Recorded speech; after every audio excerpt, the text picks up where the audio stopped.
देखिए general quadrilateral के बारे में आपको पढ़ाएंगे, फिर उसके बाद parallelogram, rectangle, rhombus, square, trapezium, kite, ये सब चीजें आपको पढ़ाएंगे। पहले आप जनरल क्वाड्रिलेटरल, जो चीज मैं बताने वाला हूं वो हर तरीके के क्वाड्रिलेटरल पे फिट बैठती है, पहले उसके बारे में जानते हैं। क्वाड्रिलेटरल का मतलब आप समझ गए कि चार साइडों की बात हो रही है। चार साइडों की अगर बात हो रही है तो आपने बोलते जैसे इसका नाम ये ए है, ये बी है, ये सी है, ये डी है, और मान लीजिए डायगोनल की बात कर रहे हैं तो मान लीजिए दो डायगोनल है, एक ये रहा, एक ये रहा। पैरामीटर निकाल सकते हो आप। ये भी कह सकते हो कि ये जो क्वाड्रिलेटरल है ये दो ट्रायंगल से मिलकर बना है। जैसे अगर मैंने ऐसे ड्रॉ कर दिया तो आप इसमें हीरोन्स लगा के एरिया भी निकाल सकते हो कि ये वाले का एरिया और ये वाले का एरिया। लेकिन क्वेश्चन कैसे आते हैं मैं उसकी बात करता हूं। पहला क्वेश्चन बनता है कि अगर मेरे दो डायगोनल कट कर रहे हैं और एक की लेंथ d1 है और एक की लेंथ d2 है और इनके बीच का थीटा एंगल है और ये वाला एंगल 180 माइनस थीटा है, कोई भी ले लो, चाहे ये ले लो, ये ले लो। ऐसा क्यों बोल रहा हूं मैं?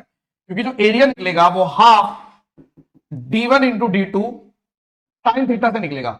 तो चाहे साइन 180 माइनस थीटा हो चाहे साइन थीटा हो, एक ही होता है। तो आपने बोला एक तो एरिया ये है, जब मेरे को डायगोनल्स की लेंथ दे रखी है दोनों तो मैं एरिया निकाल सकता हूं। एक क्वेश्चन और बनता है इसमें। एक क्वेश्चन और क्या बनता है, जैसे ये मान लीजिए एक मैंने ऐसे डायगोनल ड्रॉ कर दिया, एक पे हाइट ड्रॉ कर दी ये h1 और एक पे हाइट ड्रॉ कर दी ऐसे मान लो h2, ठीक है, और इसकी लेंथ है मान लो d, डायगोनल एक ही डायगोनल दे रखा है। तो मैं इस छोटे वाले ट्राइंगल का एरिया निकाल दूंगा हाफ d इंटू h1 और ऐसे ही इसका निकाल दूंगा कि हाफ d इंटू h2।